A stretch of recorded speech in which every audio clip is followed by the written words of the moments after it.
Why did no one speak to her when she stepped off the ramp? That was the first question that cut through her as the heat washed over her face, as the C-130's ramp groaned open and spilled a blast of blistering Afghan wind into the fuselage. She'd been on deployments before, hard ones, quiet ones, lonely ones. But this was different. The silence that followed her down the ramp felt engineered, intentional, like someone had written it into the air before she arrived.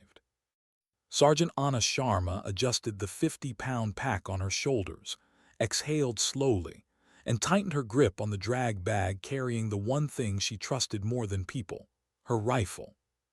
The landing strip shimmered under the merciless sun.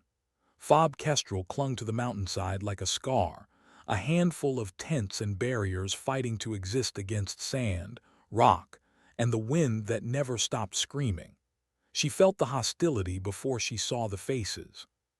3 Rangers waited by a dusty MRAP, their posture casual but their eyes sharp, too sharp. Their captain stepped forward, her expression carved from stone. "Sergeant Sharma," Captain Eva Rostova said, not offering a handshake. "Ma'am," Anna replied, steady even. "This is your platoon for the duration." 2 men behind the captain nodded without warmth. One, Specialist Vance, nicknamed Gator, tilted his chin toward her rifle bag with a smirk. "That's a big case for a little lady." Anna didn't react. She didn't need to. Her silence was a shield and she wore it like armor. Ranger Sergeant Thorne snickered under his breath. It was the same old rhythm she'd heard her entire career. Small doubts, small insults, small dismissals, disguised as jokes but sharpened into weapons. She let them pass through her like harmless wind. But inside a knot formed, quiet, cold, familiar. The ride to the barracks was violent, the MRAP bouncing over rocks like it hated the ground. Gator made a show of cleaning his M110, exaggerated strokes, pointed glances at her drag bag. A territorial animal defending its corner. Anna sat perfectly still, observing, measuring, calculating. She wasn't here to win hearts. She was here because command had sent her, an attachment from Asymmetric Warfare Group, a unit most soldiers only whispered about. She was supposed to help, to enhance capability. But to these men, she was something else entirely. An intrusion. When they reached the barracks tent, she got the bed no one wanted, the one closest to the flap, the one that gathered dust, grit, and the cold night wind. No one helped as she hauled in her foot locker or gear. No one offered space. No one even pretended. She unpacked anyway, methodical as always. Sleeping bag, uniforms, tools wrapped in oil-stained leather. Every piece of equipment was laid out with precision that bordered on ritual. Finally, she unzipped her rifle case. The matte gray M2010 inside seemed to sigh into the open air. Custom barrel, proprietary stock, everything machined to tolerances that made most gunsmiths sweat. This wasn't just a weapon. It was her history, her discipline, her quiet truth. Gator wandered over, pretending he wasn't watching. "What the hell is that thing?" he asked. "Looks like a sci-fi prop, bet it weighs a ton." "It's effective," she said simply, brushing a silicone cloth over the barrel with the tenderness of someone touching something sacred. "Pretty gun," Gator muttered, "but pretty doesn't matter, hitting targets does." He and Thorne shared a laugh. Again, she didn't respond. But a thought flickered through her mind, sharp, painful, honest. Why do men like them always think they're the first to test me? Sharma ranged now. Captain Rostova's voice cut through the tent like a blade. They hiked through blinding heat toward the range, nothing but gravel, dust, and targets pinned against an earthen wall. The wind screamed down the mountain, ripping sand across exposed skin. Gator shot first. His 800-meter group was decent barely. Wind pushed him all over the plate. He cursed loudly. "It's the same wind for everyone, Vance," Rostova said, her voice flat. Anna took her place on the line. She lay prone, steadying her rifle as if greeting an old friend. She closed her eyes for half a breath and felt the wind, not just its direction, but its rhythm, its story. Then she opened her eyes and fired. 5 shots, slow, deliberate, whisper quiet between breaths. When she rose, a single ragged hole sat dead center on the 800-meter plate. Silence. Not impressed silence. Threatened silence. Lucky shots, Gator muttered, his cheeks coloring. She didn't care what he thought, but she did note the look in Rostova's eyes, not approval, not yet, but curiosity. A door cracked, barely. The next morning, her zero was off.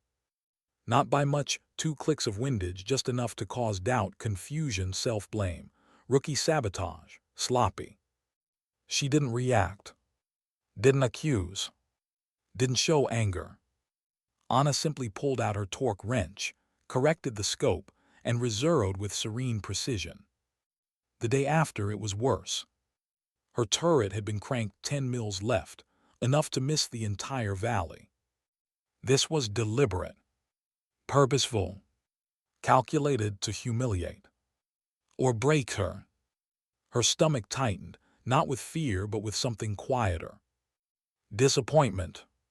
She spread her mat on the ground, disassembled the turret, and worked in silence while rangers watched with smirks, unable to understand how someone could remain calm under a storm of pettiness. When Rostova approached, her shadow falling across Anna's tools, the captain's tone held a warning. If your system isn't reliable, you're a liability. Fix it or I'll replace you. A challenge disguised as command. Anna didn't look up. Yes, ma'am. Her voice didn't waver, but inside a tremor. Not a fear of restraint. She wanted to speak, to demand fairness, to say I know what they're doing. But experience had taught her the truth. People believe failure before they believe sabotage. Especially when you're quiet. Especially when you're a woman. So she fixed her rifle. Again. And again. Each time calmer than the last. Her silence wasn't submission. It was defiance crafted in discipline. By the 3rd week, the sabotage became almost intimate. Her ballistic data log moved from her bunk to under her pillow. Her spotting scope was knocked over and accidentally misaligned. Someone loosened a single mounting screw on her optic, just enough to shift under recoil. Each incident was a whisper. You're not welcome. You're not wanted. You don't belong here. But they didn't understand something fundamental about her. She had lived her entire career in places she wasn't welcome. Resilience wasn't something she learned. It was something she became. And every act of sabotage only sharpened her precision, hardened her patience, and deepened her resolve.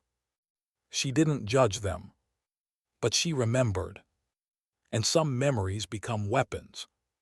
When the mission briefing came at 300, the platoon was bleary-eyed, annoyed, unaware of the storm waiting beyond the horizon. Anna sat quietly at the back, the map glowing dimly under the projector's light. A high-value target. A deep valley. A ridge high above with a clear line of sight, almost 5 kilometers away. ISR only, Rostova said. Do not engage. Anna listened, calm, but something tugged at her gut. A whisper of intuition. A tremor of dread. Something will go wrong. She didn't know how. Didn't know when. But she felt it, an ache behind her ribs that never lied. And as the rangers filed out into the cold, gearing up for the long climb, one thought followed her into the dark. They think they know me. They think they've measured my worth. But there was something she hadn't told them. Not yet. Something carved into the polymer of her rifle stock. A name. A ghost. A truth. Waiting. Why did the mountain feel louder that night? It was a question she couldn't shake, not during the briefing, not during the long minutes of quiet preparation afterward, and not during the first hour of the climb when the platoon moved like shadows across the jagged terrain of the Afghan highlands. There was something in the air, some warning hidden between the gusts of freezing wind, something her mind kept reaching for but couldn't name yet. Fob Kestrel disappeared behind them as they ascended, swallowed by darkness and distance. No chatter, no music, no jokes, only boots crunching rock and the faint metallic clink of gear. 10 hours of climbing lay ahead. 10 hours of silence with men who wanted her gone. Anna stayed near the rear of the formation, not by order but by instinct. It was easier to watch their shoulders, their gait, their tension. They weren't tired yet, not physically, but their patience with her had already run thin. Every few minutes, Gator glanced back at her with light from his nods flickering across his face. Not hostile, not exactly. Something different tonight, something cautious, as if the silence she'd carried for weeks had begun to unsettle even him. She adjusted her load, a rifle heavier than standard issue, optics heavier still, and walked as if weight didn't exist. The younger Rangers struggled. She didn't. The cold scraped her lungs raw. Still, she didn't slow. Instead, she let her mind drift where the mountain kept nudging it. The stock of her rifle. The faded letters. That single word, Viper. A reminder. A scar. A truth she didn't share.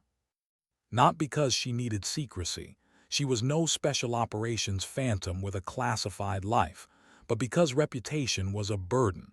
A story people turned into myth. A myth people turned into expectations. And expectations, those crushed people faster than war ever could. People didn't need to know who she once was. They only needed to see what she could still do. She kept moving.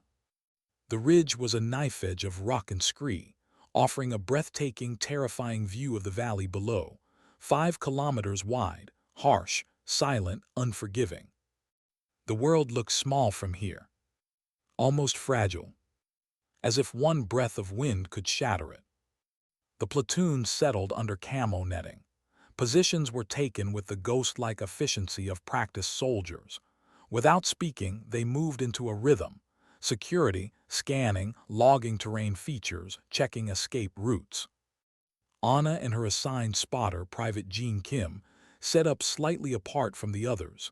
Enough for work, not enough for isolation. Kim's hands shook a little. He was young. Too young to be on this ridge. But war didn't ask permission. It simply threw people into its story and forced them to play their part. Anna set up her rifle, the metal bit into her palms, cold as the mountain itself. She attached the spotting scope, checked the Kestrel weather meter, watched the early light roll across the valley floor. Hours passed. Stillness replaced time. Silence replaced thought. Kim whispered every so often, height, distance, movement. He tried to hide his nerves, but Anna could hear the tremble in his voice. "You okay?" she finally asked, not looking away from her optic. He paused, surprised she'd spoken. "Yes, Sergeant, it's my first real Overwatch mission." "You're doing fine." "You think so?" "Yes." He exhaled, a small thing, a necessary thing. People forgot how far a single moment of reassurance could carry someone. At 8:30, the first technical roared into the valley, dust plumbing behind it, sunlight catching the steel of the mounted. Another truck followed. Then Kalen himself appeared, flanked by guards, wrapped in white cloth that gleamed under the rising sun. Anna zoomed in, capturing every angle, every gesture, every detail. Kim logged everything she whispered, his handwriting frantic but precise. It was all going exactly as briefed. But the mountain was still whispering. Something was wrong. A pressure behind her ribs. A twist in her gut. A sense of an answer forming before the question. She scanned the opposite ridge, her breath caught halfway in her throat. Something moved. Something flashed. Something wasn't supposed to be there. Kim. Her voice was barely a breath. Right ridge, 600 meters east of the rock spire, tell the captain quietly. Before he could speak, fire streaked across the valley. A rocket. Then another. Then the world tore itself apart. The RPGs slammed into the ruins Kalen stood near. Stone exploded, bodies scattered, dust swallowed everything. The guards scrambled for cover, firing wildly. Ambush, Rostova yelled, ducking behind a boulder. Kim tried calling it up the chain, but static screamed through the headset. No response. Another RPG streaked upward, this one fired blindly, random, desperate. It hit less than 20 feet from their observation post. Heat, noise, impact, pain. The explosion rattled teeth, lungs, bones. The world went white, then gray, then sharp again.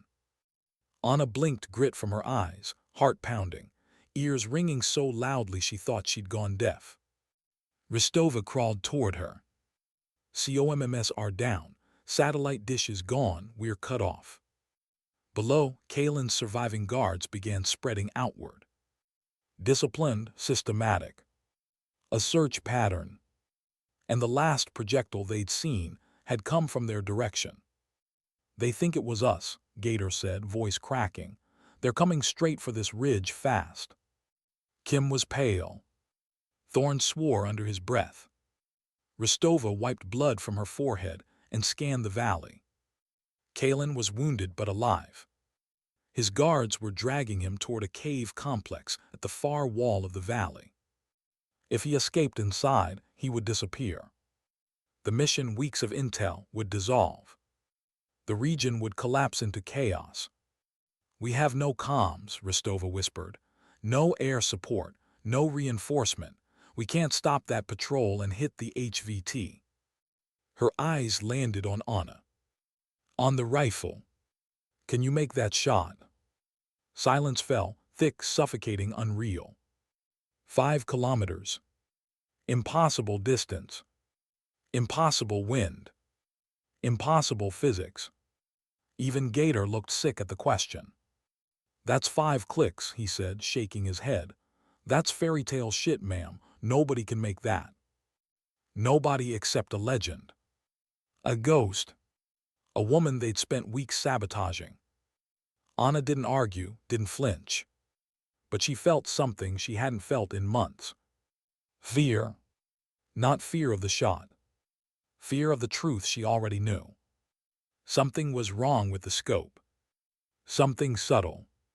Something deliberate. A whisper of drag in the turret.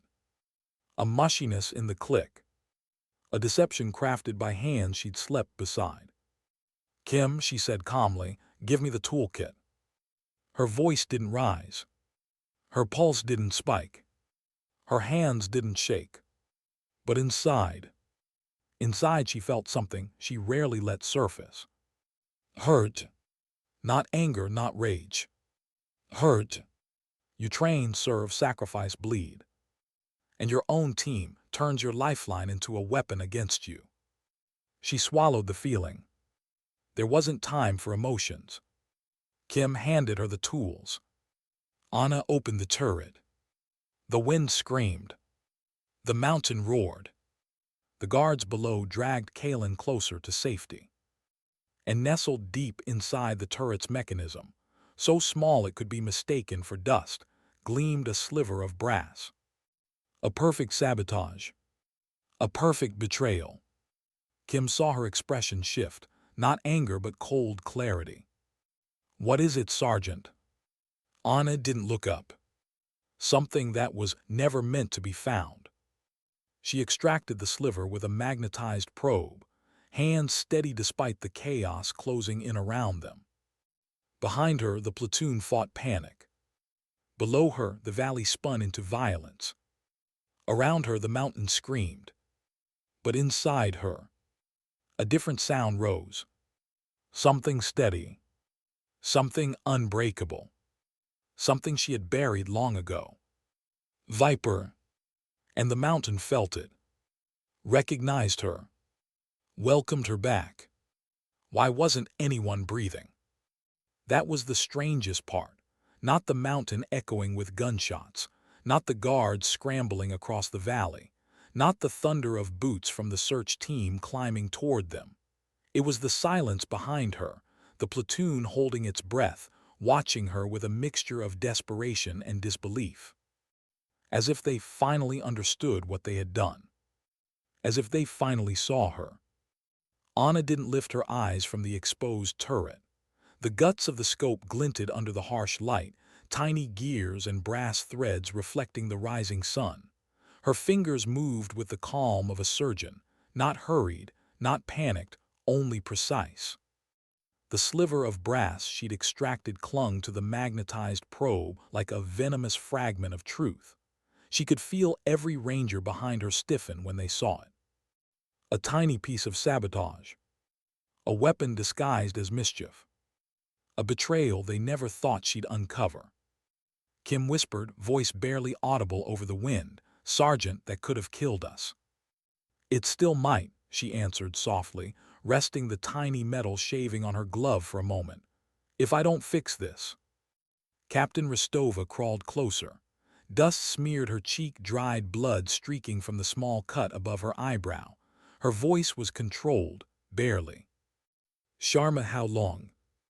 90 seconds, Anna replied. "We don't have 90 seconds. "I know." She didn't look up. She couldn't. If she made eye contact now, if she saw fear, guilt, shame, she might lose the fragile thread of concentration holding her hand steady. Below, Kalen limped toward the bunker mouth, supported by 2 guards. Their formation was tight, professional, efficient. She had seconds.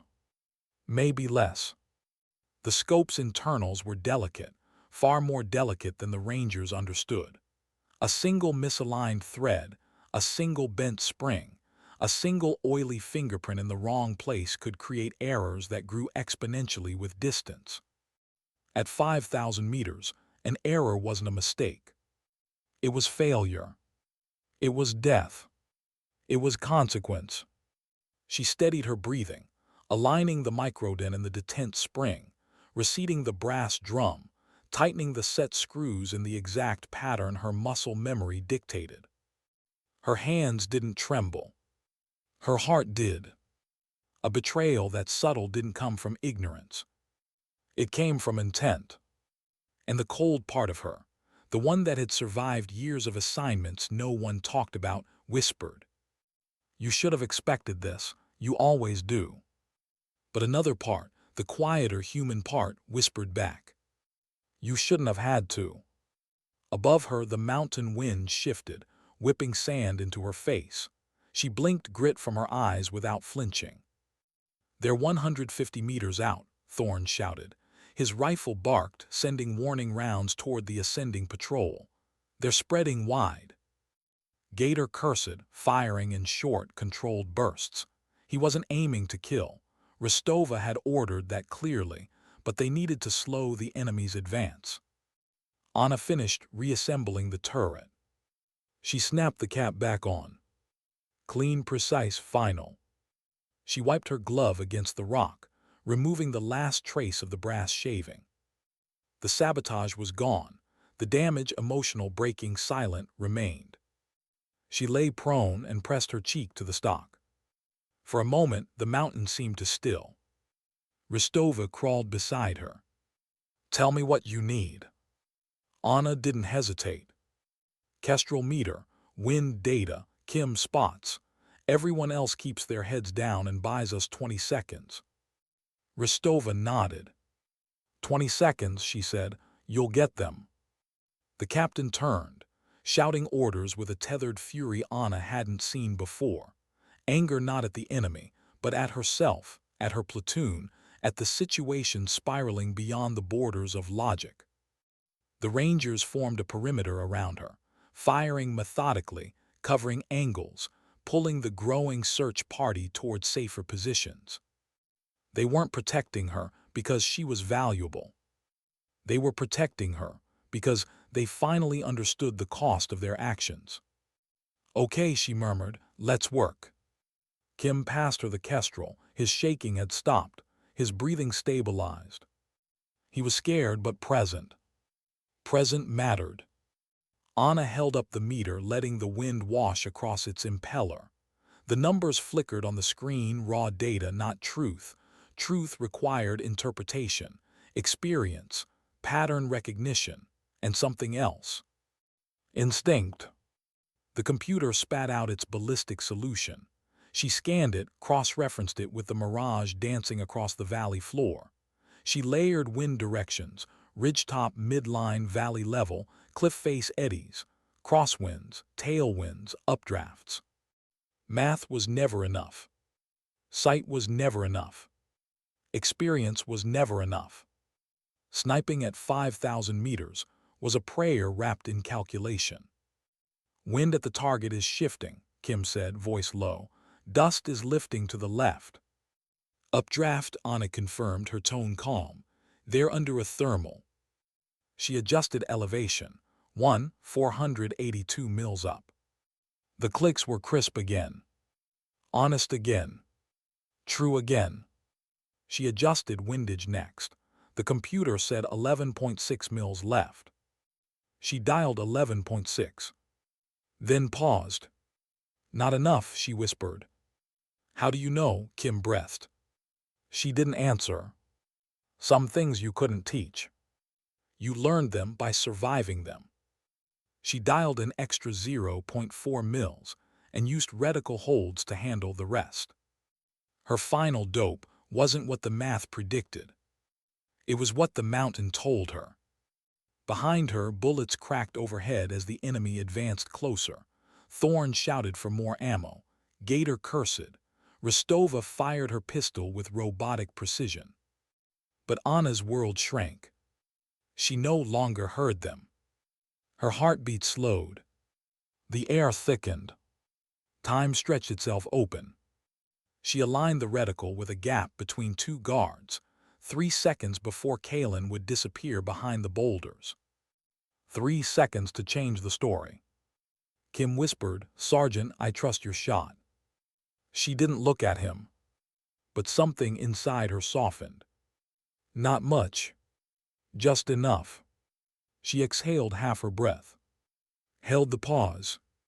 Waited for her heartbeat to still. The reticle drifted. Then settled. Then stilled completely. For a moment, brief, fragile, infinite, there was no wind. No enemy. No sabotage. No betrayal.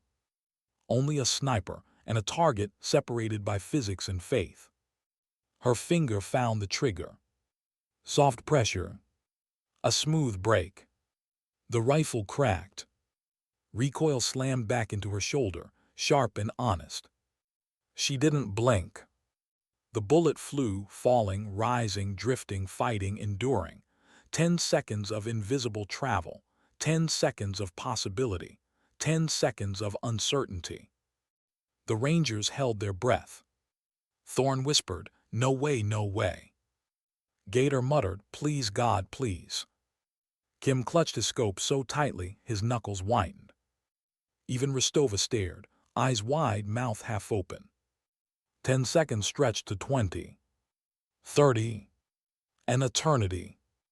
Then Kim gasped. "Oh my God, Sergeant." A tiny puff of pink mist bloomed. Kalen crumpled. And the valley froze. The impossible had happened. Not in a legend. Not in a myth. Not in a story whispered in training camps. Here. Now. Under their eyes. Silence. Real silence. Not hostility. Not tension. Not resentment. This silence was reverence. Shock.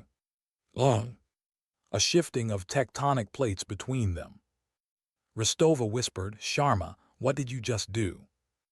Anna didn't move. Her breathing returned. Steady. Quiet. Controlled. Her voice was almost a whisper. "Finish the job." But she didn't feel triumph. Just a weight lifting, a weight that had pressed on her for years. Not the shot. Not the danger. The weight of proving herself to people who never wanted her to succeed. She cycled the bolt, chambered another round, and spoke only 4 words. "Fall back, they're coming." And just like that, the mountain came alive again. Gunfire, orders, footsteps, chaos. But the Rangers weren't the same now. Their formation shifted. Their eyes shifted. Their entire stance toward her shifted. Because for the first time, they weren't looking at an outsider. They were looking at the sniper who had saved their lives. The wind howled behind her as they prepared to exfil. And deep inside her chest, a thought she'd long buried surfaced. Respect shouldn't require miracles. But sometimes, in the military, miracles were the only language people listened to. She rose from the ground, slinging her rifle over her shoulder. The legend they had mocked now walked among them. And every Ranger knew nothing would be the same again. Why did the world feel weightless after the shot? Maybe it was shock, maybe adrenaline, maybe the strange silence that follows when the impossible becomes real. But as soon as Anna stood, slinging her rifle over her shoulder, she could feel it, an eerie, floating calm, the kind that only shows up right before everything collapses again. "Move," Rostova shouted. "We are leaving now." The platoon surged into motion, abandoning the fragile op they'd carved into the mountainside. Thorn fired controlled bursts down the slope. Gator covered the east ridge. Kim stayed tight on Anna's shoulder, as if some instinct told him she was now the gravity holding their world together. They bounded backwards, leapfrogging, covering, climbing. The ritual of retreat, the choreography of survival. But Anna's senses were sharp, almost painfully sharp. The mountains felt louder. The wind felt like razors. Every shot echoed against her ribs. She kept pace with the others easily despite her heavy rifle. Her breath came steady. Her steps were silent. If anyone noticed, they didn't comment. Not now. Now was not the time for disbelief. Now was the time for fear. Behind them, the shouts of Kalen's enraged fighters rose like a storm in the gorge. "They're pushing right," Thorn barked. "Left flank, watch that cut," Gator yelled. Distance closing 200 meters, Kim's voice cracked but held. Rostova turned back toward Anna. "Sharma, can you slow them?" Anna didn't answer, her rifle did. She dropped to a knee, planted the bipod on a slab of rock and fired a single shot. It hit the ground less than a meter in front of a cluster of armed men sprinting upward. Dust exploded. The fighters dropped behind cover. Not killed, just stopped. Her second shot landed between another group. Her third forced an entire line to scatter. She was hurting them, sculpting their movement with each trigger pull, controlling the battlefield without killing more than necessary. Kim stared at her, as if watching someone paint instead of fire. "Sergeant, you're not missing, you're steering them." "They're predictable under pressure," she said, lifting her rifle. "Predictable is useful." Rostova gave her a single tight nod, something that looked dangerously close to respect. But Anna didn't feel pride, only purpose. And a familiar, old ache deep inside. Leaders only trusted her when they had no other choice. 5 minutes later, the enemy had slowed enough to buy the platoon breathing room. The climb remained brutal, loose rock, unstable paths, steep drop-offs, but the fear behind them pushed the Rangers harder than gravity tried to hold them. Gator stumbled over a ridge lip and caught himself on a rock. Anna stopped, offering a hand before she could think twice. He stared at her. Not hostile, not mocking, just uncertain. For a heartbeat, he seemed afraid to touch her. Afraid of what admitting he needed help might mean. But survival beat ego. He grabbed her wrist. Strong, solid, he climbed up. "Thanks," he said quietly. It was the first time his voice held no smirk. She nodded once and moved past him. Kim whispered under his breath, "He'll never forget that." Anna didn't respond. She didn't believe it. People forget necessity faster than they forget pride. As they pushed toward the extraction point, the terrain narrowed into a claustrophobic rocky chute. High walls, few exits, a perfect kill box if they weren't fast enough. Rostova knew it. Thorne knew it. Anna knew they all knew it. Gator glanced back, contacts closing again. Thorne cursed under his breath. "They're gaining fast." "Go," Rostova ordered, breath sharp. "Sharma with me." Anna didn't ask why. She just turned and followed the captain up onto a small ridge overlooking the chute. It wasn't cover. It wasn't even concealment. It was bait. They lay prone, side by side, rifles aimed down the slope. Rostova whispered, "We buy them time, 10 seconds, that's all." Anna lined up her scope. 10 seconds is enough. Rostova looked over, voice strained. "You sure about that?"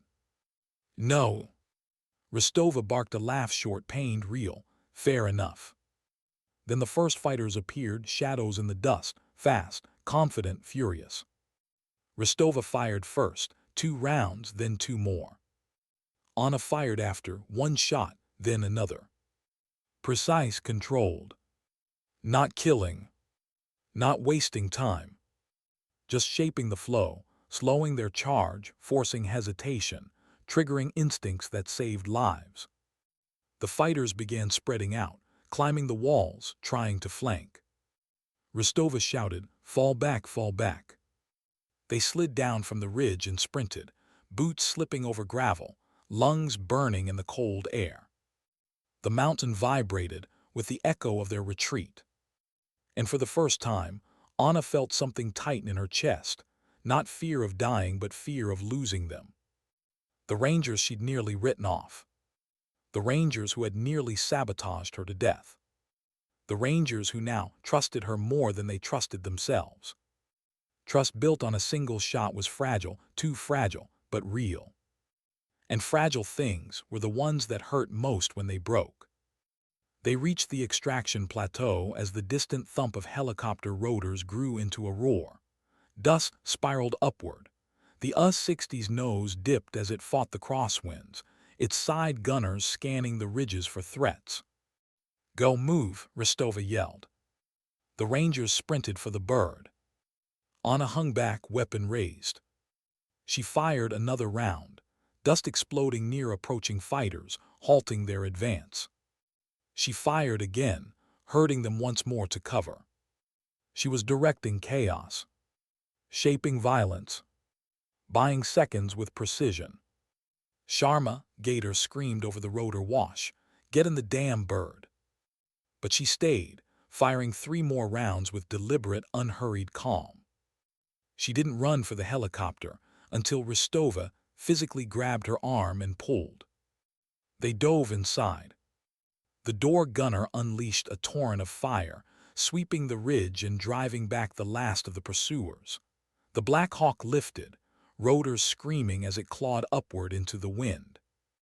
Anna collapsed into a seat near the open door, breathing hard but steady. Kim sat beside her, helmet askew, cheeks streaked with dust, eyes wide with the shock of survival. He stared at her quietly. "You saved us," he whispered. She didn't answer. Gator stood across the cabin, gripping a strap as the helicopter lurched. He looked at her, not with scorn, not with smugness, not with superiority. His voice cracked. "Sergeant, I'm sorry." She didn't look at him. Sorry was too small a word for everything that had happened. She let the wind wash over her face instead, cooling the heat that still clung to her skin. The mountains passed beneath them like ancient scars. The valley where she'd taken the impossible shot faded into haze. And she sat there in the vibrating metal belly of a helicopter, surrounded by men who had finally seen who she truly was. Not the outsider. Not the woman with a pretty gun. Not the easy joke. Not the target of resentment. But the one who had kept them alive. She wasn't proud. She wasn't angry. She wasn't vindicated. She was tired. Bone-deep tired. Not of the mission. Of people. Of the weight of proving her worth in every room she entered. Every company she joined. Every platoon that decided she didn't belong. She closed her eyes. For a moment, just a moment, she let herself feel the full gravity of the day, of the shot, of the fear, of the sabotage she still hadn't confronted, of the confusion swirling around her. Kim leaned toward her. "Sergeant," he whispered, as if confessing something fragile, "I'm glad you were there." She opened her eyes. The wind was still loud. The cabin still shook. The platoon still stared, some in silence, some in shame, some in awe. She gave Kim the faintest, smallest nod. "Me too." The helicopter banked toward Fob Kestrel. And Anna knew. The mission was over. But the story was.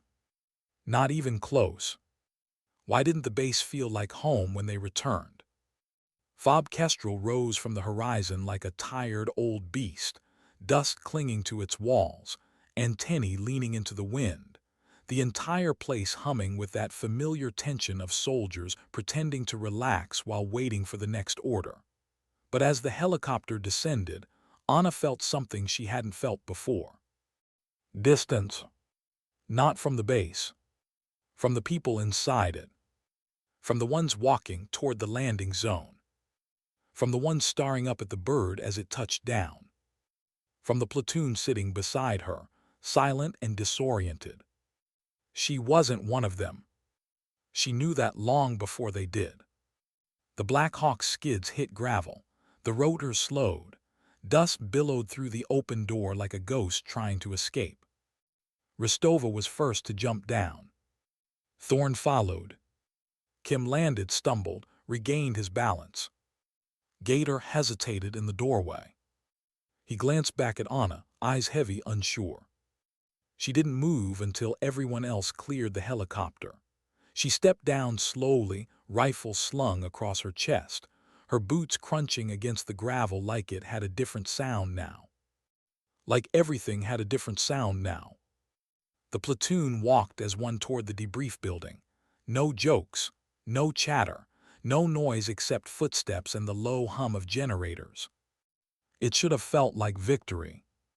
It should have felt like relief. But it only felt heavy. The kind of heavy you feel after surviving something that reveals who people really are. And who you really are. Inside the debrief room, fluorescent lights flickered above like tired eyes. The battalion commander stood at a long folding table, arms crossed. A drone feed played quietly on a screen behind him, camera footage confirming Kalen's body. He turned, gaze sharp. "Captain Rostova, report." Rostova stood at attention, voice flat and unwavering despite the blood still crusted near her temple. At 9:17, HVT attempted to flee into a bunker complex. Communications were compromised due to enemy RPG impact on our satellite array. A fleeting opportunity arose to neutralize the target. I made the decision to engage. She paused. A breath. A choice. Target was eliminated by Sergeant Sharma at a distance of approximately 5,000 meters. The room shifted, just enough to feel it. A subtle inhale. A glance. A barely concealed ripple of disbelief. The commander didn't blink. He simply nodded once. Mission successful, dismissed. No praise. No celebration. No explanation. That was how the military operated. Quiet acceptance of miracles, louder punishment for failures. The platoon filed out. Anna followed last. But she felt eyes on her back. Heavy, curious, almost fearful. She'd seen that look once before, Years ago, during her first deployment, when she made a long shot that changed the tide of a firefight, when rumors had begun to swirl, when whispers turned her into a story instead of a soldier. Back then, she thought distance would protect her. Now she knew better. Distance only isolated you from the very people you had to trust. Night fell early over the highlands. The base lights flickered on, bathing everything in a harsh white glow. Soldiers drifted between tents, their voices low. Music hummed somewhere faintly. Diesel engines rumbled. Anna walked alone toward the armory, her sanctuary, her place of order. The door creaked open. The smell of cleaning solvent and cold steel greeted her like an old friend. She set her rifle on the workbench, hands gentle, as if laying down a sleeping child. Piece by piece, she stripped it apart, cleaning the carbon from the bolt, inspecting the feed ramp, running a patch through the barrel until it came out spotless. Each click and snap became a heartbeat. Each twist of a tool became an exhale. Each quiet sound replaced the noise in her head. This was how she healed, through precision, through ritual, through rebuilding the one thing she could fully trust. She didn't hear the door open, but she felt the shift in air, someone stepping inside, hesitant, careful. She looked up. Gator stood in the doorway. No swagger, no smirk, no aggression, just a man carrying something heavy. He didn't speak for a long time. The silence stretched. She returned to her work, refusing to fill the emptiness for him. Finally, he walked forward. Slow, measured. He opened a toolbox near the wall, a place he rarely had reason to go, and removed a single object, a digital torque wrench. High-end, precise, a tool he'd never touched since she arrived. He brought it back to her workbench. Anna didn't look up, not yet. He placed the wrench beside her rifle components with both hands, carefully, as if setting down something fragile. And for the first time since she'd met him, Gator Vance's voice carried no pride. Only regret. I don't know how to say this, he murmured, but I was wrong. She paused mid-motion, a small spring held between her fingers. He continued, voice cracking once at the edge. I crossed a line, multiple lines. I thought you were trying to take my place. I thought you didn't belong here, and I wanted to prove you didn't. Anna didn't move, didn't speak, didn't soften. Gator swallowed. What I did, what Thorne and I did, it wasn't hazing. It wasn't a joke. It was sabotage. The word bled into the room. SGT, I could have gotten you killed. I could have gotten all of us killed. She exhaled slowly, still silent.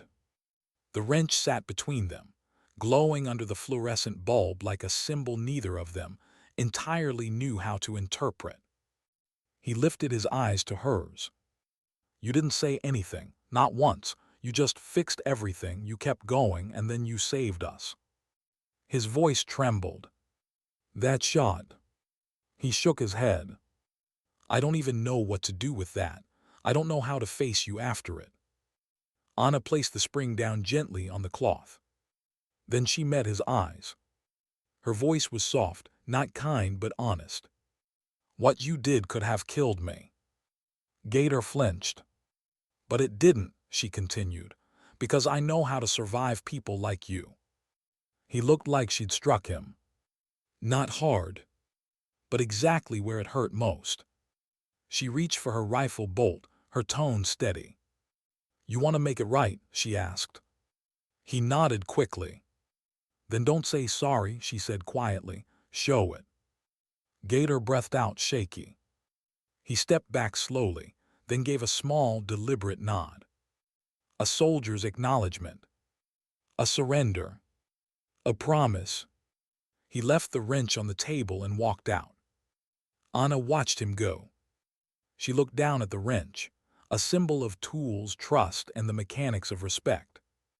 Then she picked it up.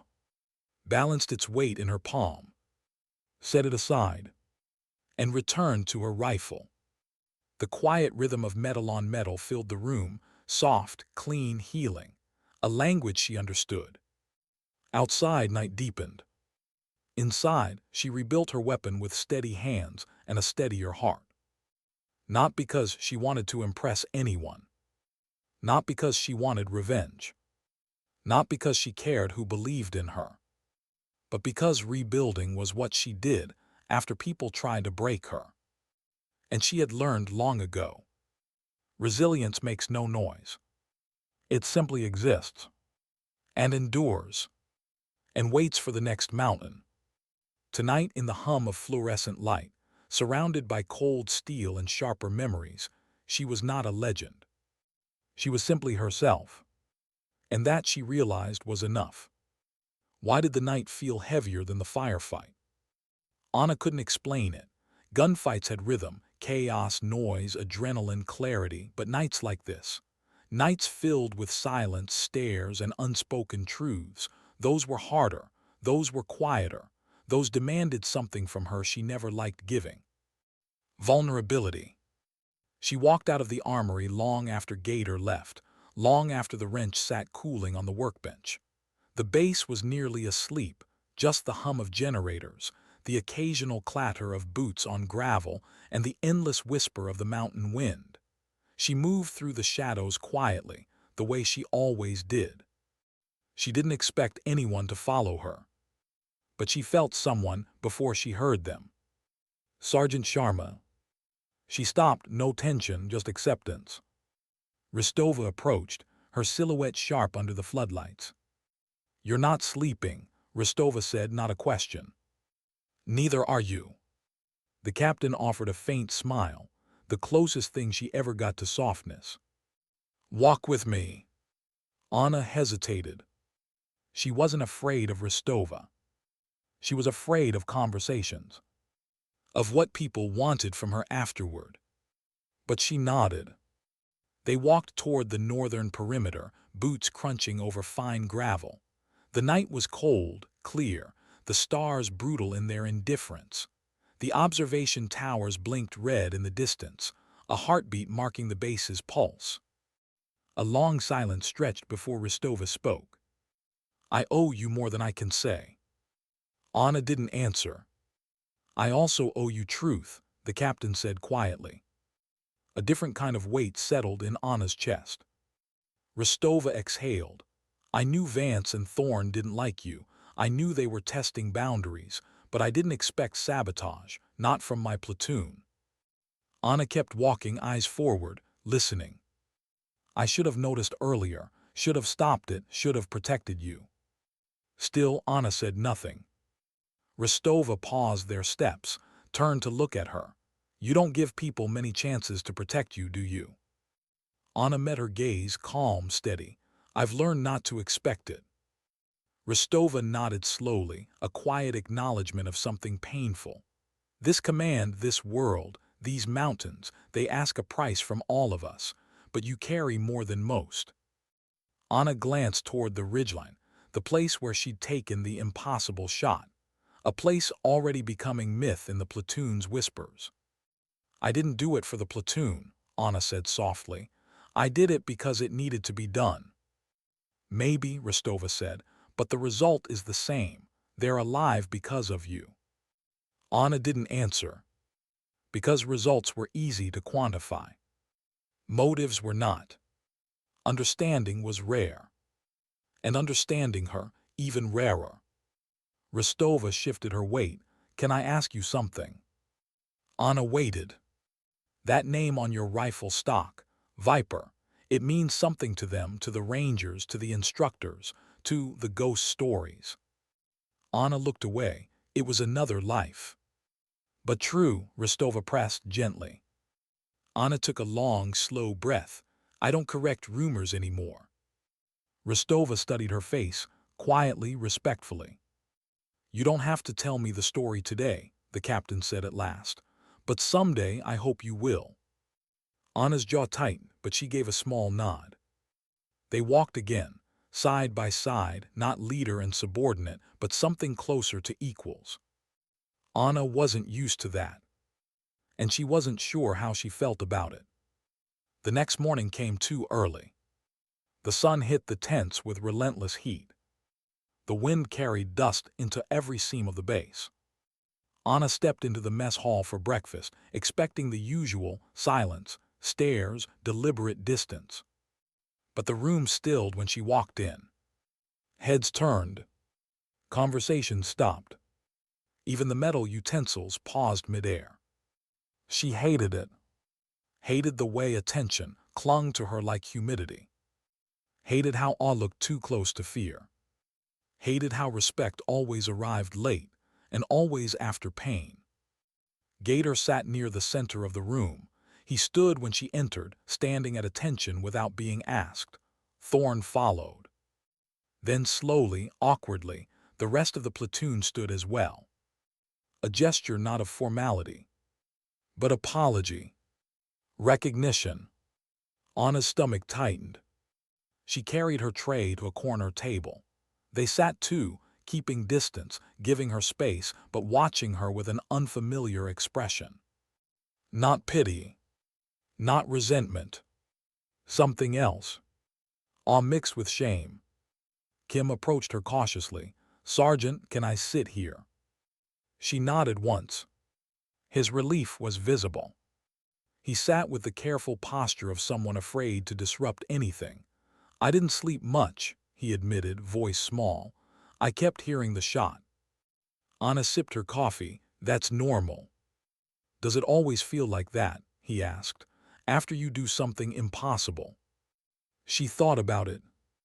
The first time she made a shot that turned the tide of a firefight, years ago, she'd felt numb, lost, disconnected from her own body. She felt the same now. "It doesn't feel like triumph," she said. "It feels quiet." Kim nodded. "Quiet can be heavy." "It can." He looked at her rifle case leaning against the wall. "You going to the armory again later?" "Yes." "Can I help?" he asked shyly. Anna blinked. "Help?" He nodded. "I want to learn, not just from manuals, from you." She hesitated. Teaching meant opening a door. Opening a door meant letting someone cross the threshold. Trust was expensive. She rarely spent it. But Kim had watched her without cynicism, without malice, without trying to measure her against himself. She gave him a quiet nod. "Be there at 1900. Kim grinned, awkward, relieved, grateful. It softened something in her chest she'd forgotten existed. The rest of the day passed slowly. Maintenance. Inventory. Reports. The monotony of military life returning like an old, steady heartbeat. It was almost normal. Almost, but not quite. Gator avoided her, but not out of spite, out of guilt. Thorn kept looking like he wanted to say something but couldn't. Rostova gave her space she hadn't given her before. People treated her like she had become something different. But she hadn't changed. They had. Respect built on fear wasn't the respect she wanted. Respect built on myth wasn't real either. She wanted something simpler, something harder to earn. Trust. Not admiration. Not reverence. Not legend. Just trust. And maybe, she could start with one person. Kim. At 1900, the armory door opened with a soft creak. Kim stood there holding a notebook, pen tucked behind his ear, determination in his eyes. Ready to learn. She nodded. They worked for hours. He asked questions. She corrected his grip. He misaligned a spring. She guided his fingers without frustration. He studied torque values. She quizzed him. He laughed once when a screw rolled off the table. She almost smiled. "Almost." "Sergeant," he said quietly, halfway through reassembling the bolt carrier, "can I ask you something personal?" Anna kept working. "You can ask." Why do you do it? Why do you take all the silence, the criticism, the looks? Anna paused. The answer lived deep. Old. Raw. Honest. Because I know what I'm capable of, she said, even when others don't. Kim nodded slowly. Doesn't that get heavy? Yes. She aligned a pin, slid it into place. But strength isn't about feeling nothing, she added. It's about carrying things anyway. Kim swallowed the words like they were something he needed. Not just information, but guidance. Can I ask one more? He whispered. She glanced at him. Go on. That name on your rifle, Viper. He hesitated. What does it really mean? Anna set down her tool. The room felt suddenly smaller. Quieter. More dangerous. She took a slow breath. Then another. And for the first time, not with pride, not with shame, not with myth. With truth. She opened her mouth to answer. Why did the name still hurt to say? It had been years. Whole lifetimes lived between then and now. Deployments, missions, scars, silence. Yet when Kim asked the question, when his voice broke that thin layer of air between them, the old ache rose like it had been waiting. Viper, what does it really mean? Anna stared at the bolt assembly on the table, but her eyes weren't seeing metal anymore. They were seeing mountains, sand, smoke, a different war that never fully let her go. It was my call sign, she said quietly. Kim nodded as if he'd expected that. But then she added, before I wanted anyone to remember it. The armory felt smaller suddenly, walls pressing closer, the single overhead bulb flickering like it was listening. Kim shifted slowly, as if afraid to break whatever fragile truth she was about to share. You know why snipers get nicknames? Anna asked. He shook his head. I figured instructors just gave them. A faint breath escaped her, maybe a laugh, maybe not. Names are earned, usually after something hard, something costly.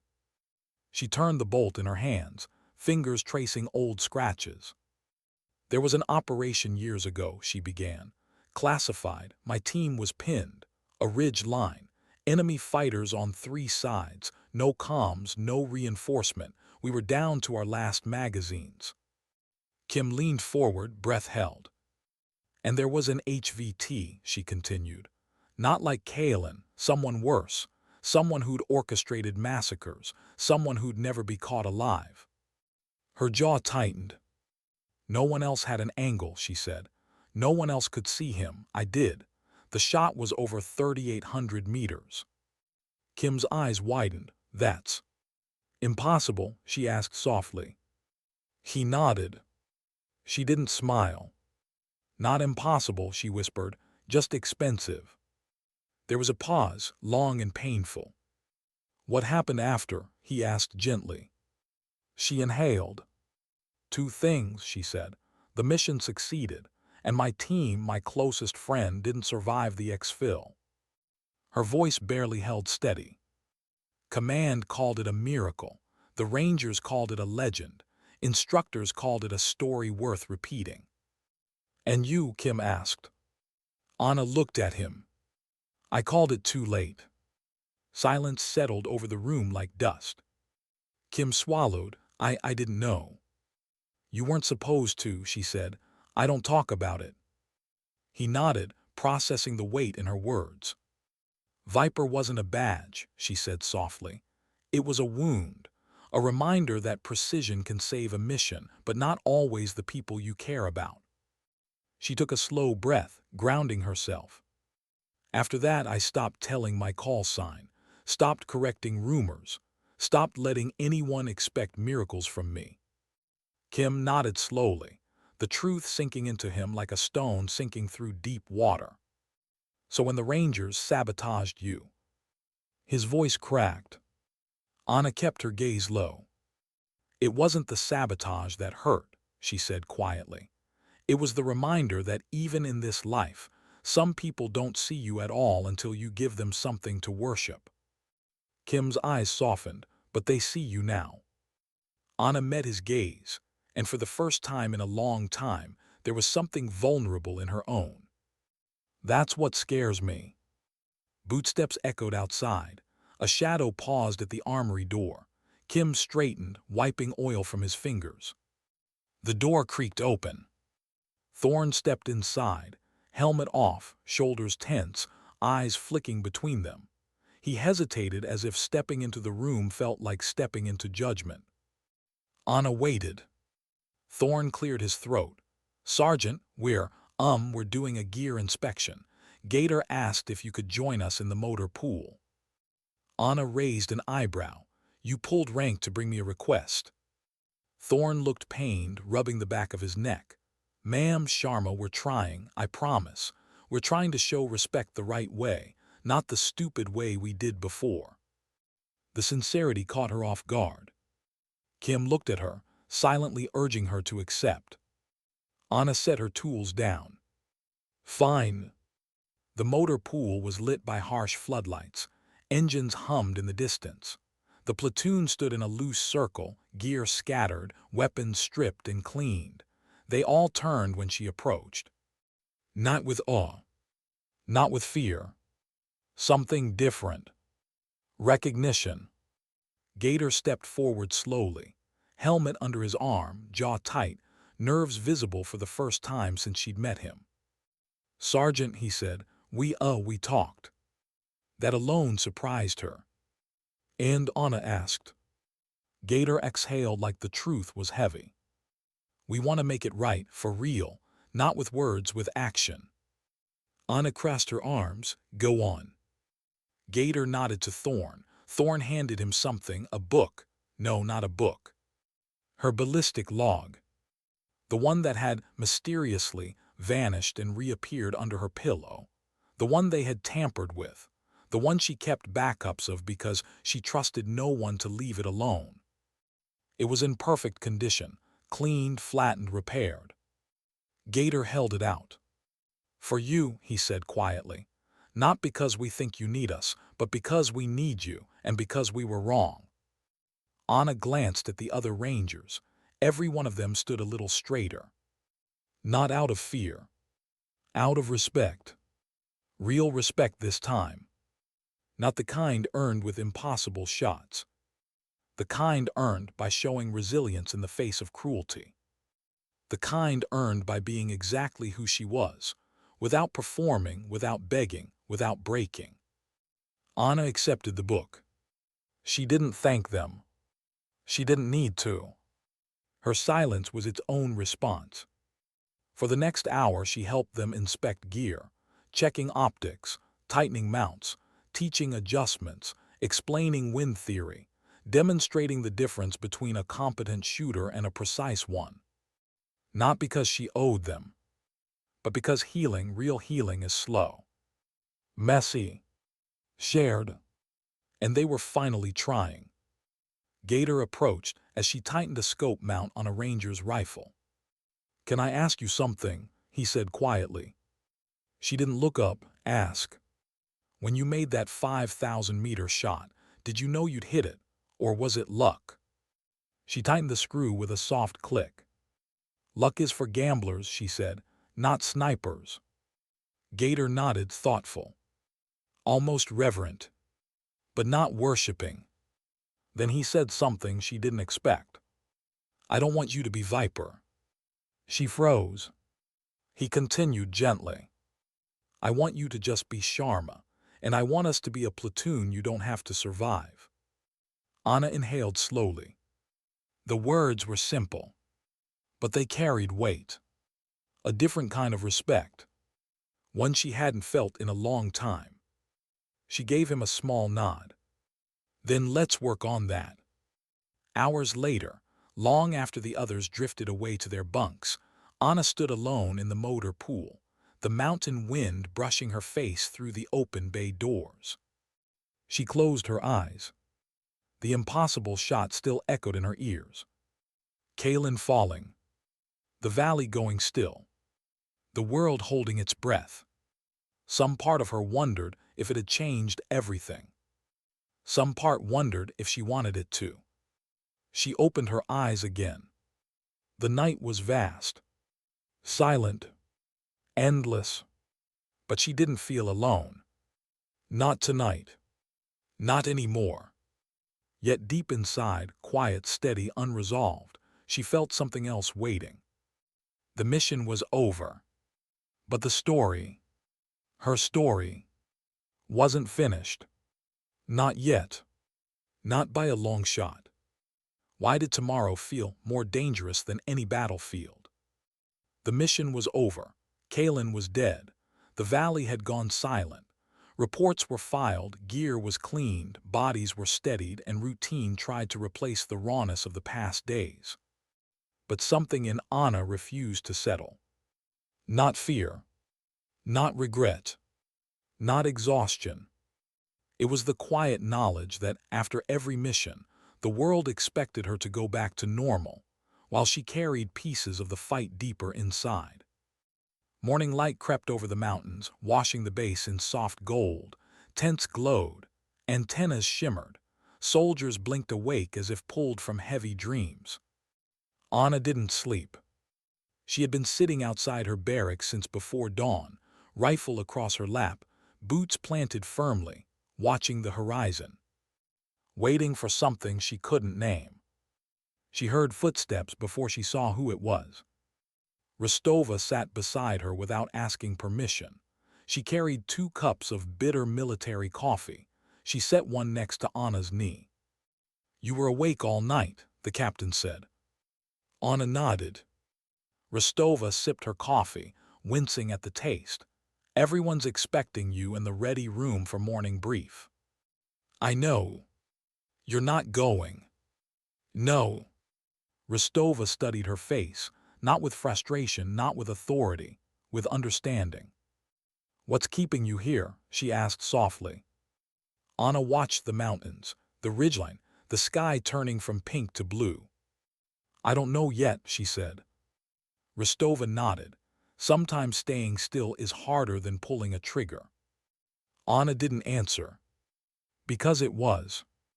Silence stretched between them, quiet, heavy, honest. "You did something impossible," Rostova finally said. "Something no one else on this base could have done." "It doesn't feel impossible." "What does it feel like?"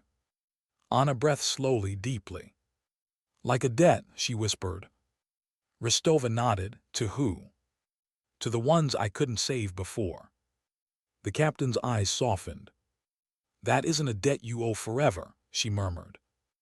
Anna didn't respond, because she wasn't sure that was true. Later that day, the platoon gathered for a brief. Maps lay on the table, markers scattered everywhere, radio chatter faint in the background. But when Anna walked in, the room grew quiet, respectful, not reverent. Gator straightened first. "Sergeant." She nodded. He continued his work, but now with the posture of someone trying to be better than yesterday. Kim smiled nervously, offering her a seat next to him. She took it. Thorne adjusted his vest, with less bluster than usual. The room felt different, not perfect, not healed, but shifting. Rostova stepped forward. "Today's brief is simple," she said. "You are all recovering, processing, recalibrating. So am I." Maps were closed, radios were shut off. "This isn't about tactics," the captain continued. "This is about people." Every ranger looked up. Rostova nodded toward Anna. "You all know what she did." A murmur of acknowledgement. "But you don't know what she carried to do it." She looked at her platoon with the weight of a commander who had seen too many young soldiers hide their pain behind bravado. "Respect is not about worship," Rostova said. "It's about understanding. You treat someone poorly, you weaken your unit. You treat someone as less, you jeopardize every life within arm's reach." Her gaze hardened. "What happened to Sergeant Sharma will not happen again." Gator swallowed. Thorne looked down. "And if any of you needed proof," Rostova said quietly, "you got it at 5,000 meters." A slow, collective breath passed through the room. Rostova continued, She doesn't want to be a myth. She doesn't want a title. She wants a team. Anna felt something inside her shift, small but real. Kim raised a hand awkwardly. Ma'am, oh, we want that too. The room nodded. Anna didn't smile, but she felt something warm in her chest that she hadn't felt in a long time. Belonging, maybe, or the beginning of it. The rest of the day unfolded with a strange calm. Training drills felt easier. Conversations felt lighter.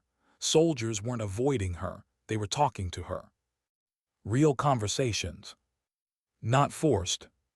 Not apologetic. Human. After lunch, she found Gator repairing a damaged drone. He looked up, hesitant. Want to help? He asked. Anna knelt beside him, sure. They worked in silence for a moment. Then Gator cleared his throat. Hey, how did you stay calm on that ridge when you took the shot? Anna didn't look at him. I wasn't calm, she said. I was steady, there's a difference. Gator nodded slowly. Can you teach me that? She glanced at him, surprised by the genuine humility. I can try. As they worked, Thorne joined, awkward but trying. Kim arrived, scribbling notes. Another ranger came to ask about barrel harmonics, another about spotting. It wasn't worship. It was curiosity. Respect. Learning. For the first time, Anna wasn't invisible, nor was she a legend. She was simply someone they wanted to know. Someone they wanted to follow. Not because of a shot, but because of who she had been every day before it. Quiet, steady, unbreakable. That evening the sun dipped low, painting the mountains red and gold. The platoon gathered around a supply crate outside the barracks, talking, laughing lightly, decompressing. Kim sat beside her. Sergeant, he asked softly, can I say something without sounding weird? Go on. You make us want to be better. Anna exhaled, staring at the sunset. That's dangerous, she murmured. Why? Because putting people on pedestals makes them fall harder. Kim shook his head. We're not putting you on a pedestal, he said. We're meeting you where you always were. We just didn't see it before. Anna looked at him. The kid's sincerity cut deeper than Gator's apology, deeper than Rostova's words. Because it was clean. Simple. Unguarded. Thank you, she said quietly. Kim grinned, proud to earn those 2 words. When night settled, Anna returned to the armory, her ritual, her sanctuary. She cleaned her rifle with slow, precise movements, each pass of the cloth grounding her, each screw tightened with familiar weight. She traced the carved letters on the stock. Viper. She took a long breath. Then she reached for a small blade. Kim's voice echoed in her memory. We're not putting you on a pedestal. We're meeting you where you always were. Gator's voice followed. I don't want you to be Viper. I want you to be Sharma. And her own voice. It wasn't a badge, it was a wound. She pressed the blade gently. Slow. Deliberate. And she scraped. Not to erase. Not to hide. But to reclaim. The letters faded, still there but no longer loud. She exhaled. Not a sigh. A release. She set down the rifle, wiped her hands and stepped outside. The night was clear, cold still. The platoon was asleep. The base was quiet. The world was holding its breath again. Rostova's voice drifted from earlier. That isn't a debt you owe forever. Maybe she was right. Maybe debts could be transformed. Carried differently. Set down slowly. Kim wanted her to teach. Gator wanted to learn. Thorne wanted redemption. The platoon wanted unity. And for the first time in years, Anna wanted something too. Not glory. Not recognition. Not perfection. Peace. Not the kind found after battles, but the kind found in becoming whole again. She looked at her hands, hands that had steadied rifles, rebuilt weapons, held the line, carried scars. Hands that had reached for others only to be hurt.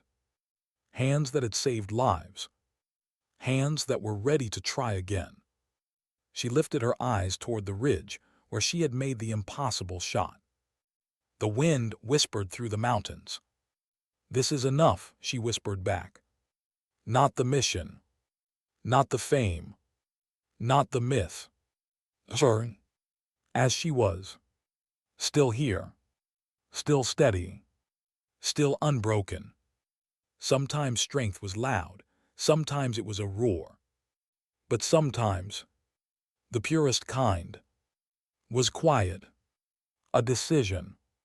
A breath. A step forward. Sometimes dignity doesn't speak. It simply acts.